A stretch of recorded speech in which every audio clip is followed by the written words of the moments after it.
Hi മക്കളെ, അനുമോ സാറാണ്. ഇന്ന് നമ്മുടെ ഡേ 7. ഓക്കെ, അപ്പോൾ നമ്മുടെ അടുത്ത 5 ക്വസ്റ്റ്യനായിട്ട് വീണ്ടും ഞാൻ നിങ്ങളെ മുന്നിലേക്ക് എത്തിയിരിക്കുകയാണ്.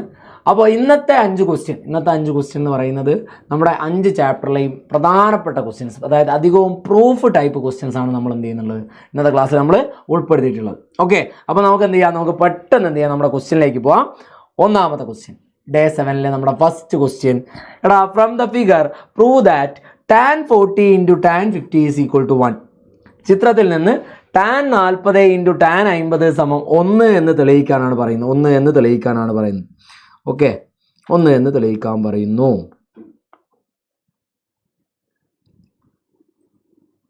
ഓക്കെ, 1 എന്ന് തെളിയിക്കാൻ. എങ്ങനെയാണ് തെളിയിക്കാൻ നോക്കിക്കോളെ. എങ്ങനെയാണ് തെളിയിക്കുക? ഇവിടെ ആദ്യം നമ്മൾ എന്ത് ചെയ്താൽ tan 40 ചെയ്താൽ tan 40 എങ്ങനെ വരിക? tan എന്ന് പറഞ്ഞാൽ എന്തായാലും tan എന്ന് പറഞ്ഞാൽ എതിർവശം ബൈ സമീപവശം, ഓപ്പോസിറ്റ് ബൈ അഡ്ജസൻറ്റ്. ഇവിടെ ഓപ്പോസിറ്റ് ചെയ്താൽ 40ൻ്റെ ഓപ്പോസിറ്റ് ചെയ്താൽ CB, എതിർവശം CB, അഡ്ജസൻറ്റോ AB. ഇനി tan 50 എങ്ങനെയാണ് വരിക? tan 50 സമം അതിൻ്റെ എതിർവശം AB, മറ്റെന്താ വരിക? CB. അപ്പോൾ നമ്മൾ എന്ത് ചെയ്യുന്നു? tan 40 ഇൻറ്റു tan 50 സമം എങ്ങനെ വരും? CB by AB into AB by CB. അങ്ങോട്ടും ഇങ്ങോട്ടും ക്യാൻസൽ ചെയ്യുമ്പോൾ എന്തായി? ആൻസർ 1 ആയി. ഇതും ക്യാൻസലും ഇതും ക്യാൻസലും. അപ്പോൾ അവിടെ എന്ത് വരും? മുകളിൽ 1 വരും, താഴെ വരും. 1/1 ഈസ് ഈക്വൽ ടു 1. ഓക്കെ, നല്ല ക്വസ്റ്റ്യൻ ആണ്, പ്രീവിയസ് ഇയറിൽ വന്നിട്ടുള്ളൊരു ക്വസ്റ്റ്യൻ ആണ്. അപ്പോൾ എന്ത് ചെയ്യണം? കൃത്യമായിട്ട് പഠിക്കണം. ഓക്കെ, ആ എതിർവശം ബൈ സമീപവശം എന്നുള്ള ഐഡിയ മാത്രം എന്ത് ചെയ്താൽ മതിടാ? ഉൾപ്പെടുത്തിയാൽ മതി. ഇനി അടുത്തത് രണ്ടാമത്തെ ക്വസ്റ്റ്യൻ. രണ്ടാമത്തെ ഇങ്ങനെ തന്നെ പ്രൂഫാണ്. ചാപ്റ്റർ ഏതാണ് എന്ന് പറഞ്ഞു കഴിഞ്ഞാൽ ചാപ്റ്റർ നമ്മുടെ പോളിനോമിയൽസ് ആണ്. ഓക്കെ, ക്വസ്റ്റ്യൻ ഇങ്ങനെയാണ്. If x square plus AX plus B equal to 0 has only one solution. One solution എന്ന് പറഞ്ഞാൽ എന്തായിരുന്നു? ഓർമ്മയുണ്ടോ? ഒരൊറ്റ പരിഹാരമേ ഉള്ളൂ എന്ന് പറഞ്ഞു കഴിഞ്ഞാൽ നമ്മൾ എന്തായാലും പറഞ്ഞേ. ഞാനത് നിങ്ങൾക്ക് പ്രത്യേകം വേറെ സാധനം എടുത്ത് പറഞ്ഞു തന്നിട്ടുണ്ട് മക്കളെ. ഞാൻ പറഞ്ഞിട്ടില്ലാനോ? വേറൊരാൾ നിങ്ങൾക്ക് പറഞ്ഞു തരിക ഇങ്ങനെ സാധനം ഉണ്ട്. അതാണ് B² - 4AC എന്തായിരിക്കും? 0 ഒരു പരിഹാരം, ഒരു സൊല്യൂഷനാണുള്ളതെങ്കിൽ B² - 4AC എന്തായിരിക്കും? 0. B² - 4AC എന്തായിരിക്കും? 0. ഇനി B² - 4AC 0 ആണെങ്കിൽ ഇവിടെ നോക്കിയോ, ഇവിടെ B എന്ന് പറയുന്നത്, ഇവിടെ നമ്മുടെ ഇക്വേഷൻ്റെ അകത്ത് x² പ്ലസ് AX പ്ലസ് ബിൻ്റെ അകത്ത് നമ്മുടെ B² - 4AC പ്രകാരം A ആണ് B. അപ്പോൾ A² മൈനസ് എങ്ങനെ വരും? 4A ഇൻറ്റു A എന്ന് പറയുന്ന 4AC എന്നാ. A എന്ന് പറയുന്നത് ഇവിടെ 1 ആണ്, C എന്ന് പറയുന്ന B ആണ്. That is equal to 0. That is A² - 4B equal to എന്തായി? 0 ആയി. അങ്ങനെയാണെങ്കിൽ -4B അങ്ങോട്ട് പോകുമ്പോൾ A² is equal to 4B. A² is equal to 4B. അതായത് നമ്മൾ പഠിച്ച സ്റ്റാൻഡേർഡ് ഫോം അല്ല, ഇവിടെ തന്ന ചോദ്യത്തിൻ്റെ അകത്ത് x² plus AX plus B ആണ്. അപ്പോൾ B എന്ന് പറയുന്നതിന് തുല്യമായിട്ട് Aയും B എന്ന് പറയുന്നത് Cക്ക് തുല്യമായിട്ടും വരുന്നു. നമ്മുടെ ഇക്വേഷൻ പ്രകാരമാണ്. അതായത് ഇവിടെ C എന്ന് പറയുന്നത് ഇവിടെ B ആണ്, ഇവിടെ B എന്ന് പറയുന്നത് A ആണ്. അങ്ങനെയാണ് എന്ത് ചെയ്യുന്നത്? ഇങ്ങനെ ഒരു പ്രൂഫ് വരുന്നത്. ഓക്കെ, അടുത്ത ചോദ്യം. In the figure a triangle is formed by 2 perpendicular tangents. In the figure, a triangle is formed by 2 perpendicular tangents and a third tangent to the circle. Prove that the perimeter of the triangle is equal to the diameter of the circle. ചിത്രത്തിൽ പരസ്പരം ലംബമായ 2 തൊടുവരകളും വൃത്തത്തിൽ നിന്നുള്ള മറ്റൊരു തൊടുവരയും ചേർന്ന് ഒരു ത്രികോണം വരയ്ക്കുന്നു. ത്രികോണത്തിന്റെ ചുറ്റളവ് വൃത്തത്തിന്റെ വ്യാസത്തിന് തുല്യമാണെന്ന് തെളിയിക്കണം. എന്തിനു തെളിയിക്കണടാ? വൃത്തത്തിന്റെ വ്യാസത്തിന് തുല്യമാണെന്ന് തെളിയിക്കണം. എങ്ങനെ ചെയ്തു തുടങ്ങും നോക്കിക്കോ.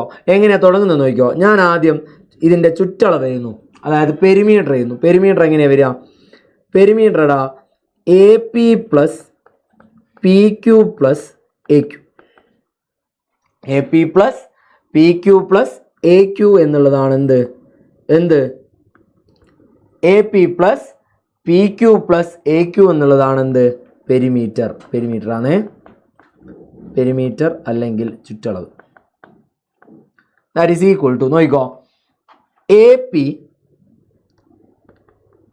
PQനെ ഞാൻ സ്പ്ലിറ്റ് ചെയ്തിട്ട് PR പ്ലസ് RQ എന്ന് ചെയ്യുന്നു. PQ എന്ന് പറയുന്നത് PR പ്ലസ് RQ ആണല്ലോ.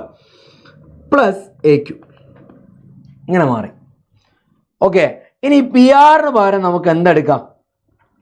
പി ആറിന് പകരം നോക്കിക്കോ, ഇവിടെ പി എന്ന് പറയുന്ന ഒരു പോയിന്റ്, പി എന്ന് പറയുന്ന പോയിന്റിൽ നിന്ന് ഈക്വൽ ലെങ്ത് ആണ് സിയിലേക്കും ആറിലേക്കും. ഈക്വൽ ലെങ്ത് ആണ് സിയിലേക്കും ആറിലേക്കും. അപ്പോൾ നിങ്ങൾ മനസ്സിലാക്കേണ്ട ഒരു കാര്യം, പി സിയുടെയും പി ആറിൻ്റെയും ലെങ്ത് ഈക്വൽ ആണ്. അപ്പോൾ ഞാൻ പി സിനെ പി ആർ കൊണ്ട്, അല്ല പി ആറിന് ഞാൻ എന്തുകൊണ്ട് പി സി കൊണ്ട് റീപ്ലേസ് ചെയ്യുന്നു. അപ്പോൾ A P plus P R changes to P C plus, അതേപോലെ ആർ ക്യൂവിനെ ഞാൻ എന്തെഴുതി? ക്യൂ ബി എന്ന് എഴുതി, ആർ ക്യൂ.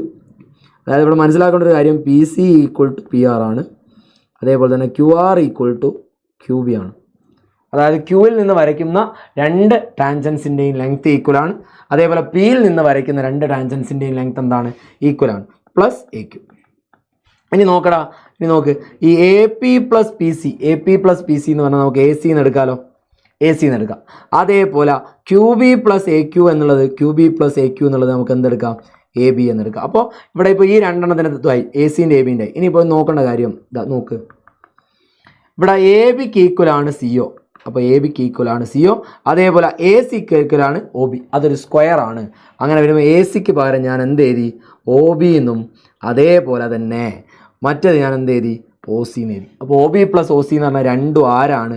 രണ്ടാരം കൂട്ടിയാൽ നമുക്ക് എന്ത് കിട്ടും? വ്യാസം കിട്ടും, ഡയമീറ്റർ കിട്ടും. ഇതാണെന്ത്? എൻ്റെ പ്രൂഫ്. വ്യാസം ഡയമീറ്റർ കിട്ടും. ഇതാണടാ അതിൻ്റെ എന്ത് പ്രൂഫായിട്ട് വരുന്നത്. ഓക്കെ, അടുത്ത ചോദ്യം, centre of A circle with radius 4 unit is 6, 8. Check whether the following points inside or outside the circle. Okay, inside ആണോ ഔട്ട്സൈഡ് ആണോ എന്നാണ് ചോദ്യം. ഓക്കെ, ഇനി അല്ലെങ്കിൽ വൃത്തത്തിൽ തന്നെ outside or on the circle, അതും വരാം, ഓൺ ദ സർക്കിൾ. അപ്പോൾ നമ്മൾ എന്ത് ചെയ്യണം എന്ന് പറഞ്ഞു കഴിഞ്ഞാൽ 6, 8 എന്ന് പറയുന്നൊരു point, centre of A circle with radius 4 unit is 6, 8 ആണേ. 6, 8 നിന്ന് 10, 8ലേക്കുള്ള ഡിസ്റ്റൻസ് കാണാം. 6, 8ഉം 10, 8ഉം തമ്മിലുള്ള ഡിസ്റ്റൻസ് കാണാം. രണ്ടിൻ്റെയും വൈ സെയിം ആണതുകൊണ്ട്, രണ്ടിൻ്റെ വൈയും സെയിം ആണെന്ത്, അതുകൊണ്ട് വലുതും ചെറുത് കുറച്ചാൽ ഇവിടെ വരിക 4 യൂണിറ്റ് എന്ന് വരും. 4 യൂണിറ്റ്. 4 യൂണിറ്റ് എന്ന് പറഞ്ഞാൽ സർക്കിളിൻ്റെ റേഡിയസ് തന്നെ ആയതുകൊണ്ട് അതെന്താണ്? ഓൺ ദ സർക്കിളാണ്. ഓൺ ദ സർക്കിൾ, വൃത്തത്തിൽ ആണ്, വൃത്തത്തിലാണ്. ഇങ്ങനെയാണേ നോക്കുക, തമ്മിൽ ഡിസ്റ്റൻസ് നോക്കുക, അതായത് സെൻറ്ററും തന്നിരിക്കുന്ന ഓരോ പോയിന്റ് ആയിട്ടും ഡിസ്റ്റൻസ് നോക്കുക. രണ്ടാമത്തെ എങ്ങനെയാണ് തന്നെ? 6, 8ഉം അടുത്തെന്താ? 6, 13. ആര് തുല്യമാണ്? ആര് തുല്യമാണെടാ? അവിടെ 6 തുല്യമാണ്. 6 തുല്യം എന്ന് പറഞ്ഞാൽ എക്സ് തുല്യമാണ്. അപ്പോൾ വൈ നമുക്ക് കുറയ്ക്കുക. 13 8 കുറച്ചാൽ 5 യൂണിറ്റ്. 5 യൂണിറ്റ് എന്ന് പറയുമ്പോൾ 4നേക്കാൾ കൂടുതലാണ്. അപ്പോൾ എന്താണ്? ഔട്ട്സൈഡ് ആണ്, outside the circle. Outside the circle എന്ന് പറഞ്ഞാൽ വൃത്തത്തിന് പുറത്ത്, വൃത്തത്തിന് പുറത്ത്. ഇനി അടുത്ത കേസ് 6, 8ഉം 0, 0. 0, 0 എന്ന് പറഞ്ഞു കഴിഞ്ഞാൽ ശ്രദ്ധിക്കേണ്ട കാര്യം, 0, 0 എന്ന് പറയുന്ന പോയിന്റ് ആധാര ബിന്ദുവാണ് അല്ലേ? ഒറിജിനല്ലേ? ഒറിജിൻ ആയിട്ടുണ്ടാകുമ്പോൾ നമ്മുടെ root of x² + y², that is root of 6² + 8². എങ്ങനെ വരും? 64, 36. 36 + 64 = റൂട്ട് 100 = 10. 10 എന്ന് പറഞ്ഞാൽ 4നേക്കാൾ അത്രയോ വലുതാണ്. അപ്പോൾ ഇതും എന്ത് തന്നെ? ഔട്ട്സൈഡ് ആണ്, ഔട്ട്സൈഡ് ദ സർക്കിളാണ്, വൃത്തത്തിന് പുറത്താണ്, വൃത്തത്തിന് പുറത്താണ്. ഇനി അടുത്ത കേസ് ഏതാ? 6, 8ഉം 1 - 9. 6, 8, 1 - 9 ഡിഫറൻ്റ് അല്ലേ? അപ്പോൾ നമ്മൾ ഉപയോഗിക്കേണ്ട ഇക്വേഷൻ ഏതാ? Root of x2 - x1 2 plus y2 - y1 2. ആ ഫോമിൽ വരികടാ. അപ്പോൾ എങ്ങനെ വരും? റൂട്ട് ഓഫ് x2 എന്ന് പറയുന്നത് 1 - 6 2 പ്ലസ് അടുത്ത് -9 - 8 2. ദാറ്റ് ഈസ് 1 - 6 എന്ന് പറഞ്ഞാൽ എന്താ? -5. -5ൻ്റെ സ്ക്വയർ പ്ലസ് -17 2. That is 25 + 259. 25 + 295 14. 1 8 9 2 314 എന്ന് വരും. റൂട്ട് 314. റൂട്ട് 314 കൃത്യമായിട്ട് എന്തില്ല? റൂട്ടില്ലാത്തത് കൊണ്ട് 9 5 14 9 2 11 1 3 314. ഇത് എന്തായാലും റൂട്ട് 300 എന്നൊക്കെ പറഞ്ഞു കഴിഞ്ഞാൽ 4നേക്കാൾ അത്രയോ കൂടുതലാണ്. അപ്പോൾ ഇതും എന്താണ്? ഔട്ട്സൈഡ് ആണ്, പുറത്താണ്, പുറത്ത്, വൃത്തത്തിന് പുറത്ത്. ഇങ്ങനെയാണടാ ചോദ്യം കാണുക. ഇതെന്തായാലും നമുക്ക് എന്ത് ചെയ്യാം, ഒരു 4 മാർക്കിൻ്റെ ക്വസ്റ്റ്യൻ ആയിട്ട് നമ്മുടെ പരീക്ഷാ ഹാളിൽ നമുക്ക് കാണാം. ഓക്കെ, ഇനി ഇവിടെ നമ്മുടെ അടുത്ത ചോദ്യം എന്ന് പറഞ്ഞു കഴിഞ്ഞാൽ നമ്മുടെ എത്രാമത്തെ ക്വസ്റ്റ്യൻ, ഈ ഭാഗത്തെ അഞ്ചാമത്തെ question. The product of A number and A number 7 more than that number when 10 is added to it gives 304. Find the numbers. ഒരു സംഖ്യ അതിനോട് 7 കൂടിയ സംഖ്യയുടെയും ഗുണനഫലത്തോട് 10 കൂട്ടിയപ്പോൾ 304 കിട്ടി. അപ്പോൾ സംഖ്യ നമ്മൾ എന്താക്കിയെടുത്ത്, സംഖ്യ നമ്മൾ എക്സ് ആക്കിയെടുത്ത് അതിനോട് 7 സംഖ്യ കൂട്ടിയ സംഖ്യ പ്ലസ് 10 സമം എത്ര, 304.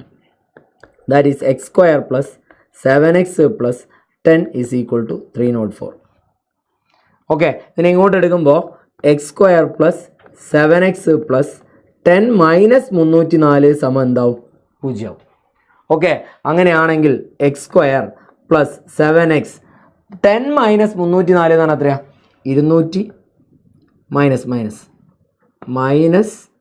എന്താവും, 294 സമം 0. ഓക്കെ, മൈനസ് 294 സമം 0. അപ്പോൾ എ സമം 1, ബി സമം 7, സി സമം മൈനസ് 294 എന്ന് വരും. സി സമം മൈനസ് 294 എന്ന് കിട്ടും. ഓക്കെ, ഇനി നമ്മൾ എന്ത് ചെയ്യണടാ, ഇവിടെ നമ്മൾ ബി സ്ക്വയർ മൈനസ് 4ac ചെയ്യുക. ബി സ്ക്വയർ മൈനസ് 4ac നമ്മുടെ സാധനം എന്തായാലും X square plus 7x minus 294 സമം 0. അങ്ങനെയല്ലേ വരുന്നത്? ഓക്കെ, അപ്പോൾ ഇവിടെ ശ്രദ്ധിക്കുക, ബി സ്ക്വയർ മൈനസ് 4ac എങ്ങനെ വരും? B square minus 4ac 7 square minus 4 × 1 × minus 294, 49 plus 16 54 36 1 37 8 3 11 1176 plus 49 എത്ര വരും? 9 6 15 1 8 4 12 1225 എന്ന് വരും. ബി സ്ക്വയർ മൈനസ് 4ac വില എന്താ? 1225. അങ്ങനെയാണെങ്കിൽ x is equal to minus B എന്ന് പറഞ്ഞാൽ minus 7 plus or minus root 1225 by 2a എന്ന് പറഞ്ഞാൽ 2n. അപ്പോൾ ദാറ്റ് ഈസ് മൈനസ് 7 പ്ലസ് 1225 എന്ന് പറഞ്ഞാൽ എത്രയാണ്? Plus or minus 35 by 2. അപ്പോൾ എക്സിന് വില മൈനസ് 7 പ്ലസ് 35 ബൈ 2 അല്ലെങ്കിൽ മൈനസ് 7 മൈനസ് 35 ബൈ 2. അപ്പോൾ x is equal to minus 7 plus 35 എന്താണ്? മൈനസ് 7 പ്ലസ് 35 എന്ന് പറഞ്ഞു കഴിഞ്ഞാൽ എത്ര കിട്ടും? 28 ബൈ 2 14. അല്ലെങ്കിൽ minus 42. X is equal to minus 42 by 2 minus 21. ഇതാണ് ആൻസർ. അപ്പോൾ സംഖ്യ ഏതാണെന്ന് ചോദിച്ചു കഴിഞ്ഞാൽ നമുക്ക് എന്തെടുക്കാം? സംഖ്യ എന്ന് പറയുന്നത് 14ഉം 21ഉം വരാം, അല്ലെങ്കിൽ മൈനസ് 21ഉം, അല്ലേ, 2 ടേം വരാം. 14 21 വരാം, അല്ലെങ്കിൽ മൈനസ് 21 മൈനസ് 14 വരാം. രണ്ടും 7 കൂടിയ സംഖ്യകളാണ്. ഓക്കെ, രണ്ടും എന്താണ്? 7 കൂടിയ സംഖ്യകളാണ്. അപ്പോൾ എന്താ, ഇങ്ങനെയാണ് നമ്മൾ എന്ത് ചെയ്യുക, പ്രോബ്ലം ചെയ്യുക. ഇത് 5 മാർക്കിൻ്റെ ക്വസ്റ്റ്യൻ കേട്ടോ, 5 മാർക്കിൻ്റെ ക്വസ്റ്റ്യൻ. അപ്പോൾ നമ്മൾ ഇന്ന് പറഞ്ഞ 5 ക്വസ്റ്റ്യനും വളരെ വളരെ വളരെ ബുദ്ധിമുട്ടുള്ളത് എന്ന് ചിലർക്ക് തോന്നും, പക്ഷേ ഇമ്പോർട്ടൻ്റ് ആണ്. ഇമ്പോർട്ടൻ്റ് ആവാനുള്ള കാരണം എന്ന് പറഞ്ഞാൽ ഇതിനകത്ത് പ്രൂഫ് പറയുന്നുണ്ട്, പ്രോബ്ലം പറയുന്നുണ്ട്, ഹൈ ലെവൽ പ്രോബ്ലം. ഓക്കെ, അപ്പോൾ ഏകദേശം ഇന്നത്തേക്ക് എത്രയാടാ, 7ാമത്തെ ദിവസമായി. എത്ര ക്വസ്റ്റ്യനായി? 35 ക്വസ്റ്റ്യനായി. അപ്പോൾ മക്കൾ 35 ക്വസ്റ്റ്യൻ പഠിച്ചു എന്ന് വിചാരിക്കുന്നു, കൃത്യമായിട്ട് പഠിച്ചു എന്ന് വിചാരിക്കുന്നു. അങ്ങനെ ആവുമ്പോൾ എന്ത് ചെയ്യുന്നു, നമ്മൾ തൊട്ടടുത്ത ദിവസം നാളെ നമ്മൾ എന്ത് ചെയ്യും, നാളെ നമ്മൾ നമ്മുടെ അടുത്ത 5 ക്വസ്റ്റ്യനായിട്ടുണ്ടാവും. ഓക്കെ, അപ്പോൾ മക്കളെ 10ാം ക്ലാസ്സിൽ ഫുൾ A+ നേടണ്ടേ നമ്മുടെ പുതിയ RMS ബാച്ചിനെ പറ്റി ഞാൻ നിങ്ങളെ വീണ്ടും ഓർമ്മിപ്പിക്കുന്നു. അപ്പോൾ എന്ത് ചെയ്യുക, കൃത്യമായിട്ട് ആ നമ്പറിൽ വിളിച്ച് എന്ത് ചെയ്യുക, ബാച്ചിൽ ജോയിൻ ചെയ്യാൻ താല്പര്യമുള്ള മക്കൾ എന്ത് ചെയ്യുക, അഡ്മിഷൻ എടുക്കുക. ഓക്കെ, അഡ്മിഷൻ എടുത്തു കഴിഞ്ഞാൽ നിങ്ങൾക്ക് ഓരോന്നിൻ്റെയും മെറ്റീരിയലും അതേപോലെ തന്നെ ഓരോ ക്വസ്റ്റ്യനും കാറ്റഗറൈസ് ചെയ്തുകൊണ്ടും നിങ്ങളിലേക്ക് എത്തും. ഏത് സമയം വേണമെങ്കിൽ നിങ്ങൾക്ക് എന്ത് ചെയ്യാം, ആ ക്വസ്റ്റ്യൻസ് എടുത്ത് പഠിക്കാം. നമ്മളെ മുന്നിൽ കുറച്ച് സമയമുള്ളൂ, കൂടുതൽ കണക്കുകളും കാര്യങ്ങളും ചെയ്യാനുണ്ട്, പഠിക്കാനുണ്ട്. ഓക്കെ, അപ്പോൾ മക്കൾ എന്ത് ചെയ്യുക, ഇത്രയും കാര്യങ്ങൾ ഓർത്ത് വെക്കുക. ഓക്കെ, അപ്പോൾ നമുക്ക് എന്ത് ചെയ്യാം, ഇന്നത്തെ ക്ലാസ് ഇവിടെ നിർത്താം. ഓക്കെ, ഇത്രയായാൽ എന്താടാ, നമ്മുടെ 35 ക്വസ്റ്റ്യനായി. അടുത്ത ദിവസം അടുത്ത ക്വസ്റ്റ്യൻ. Okay, by.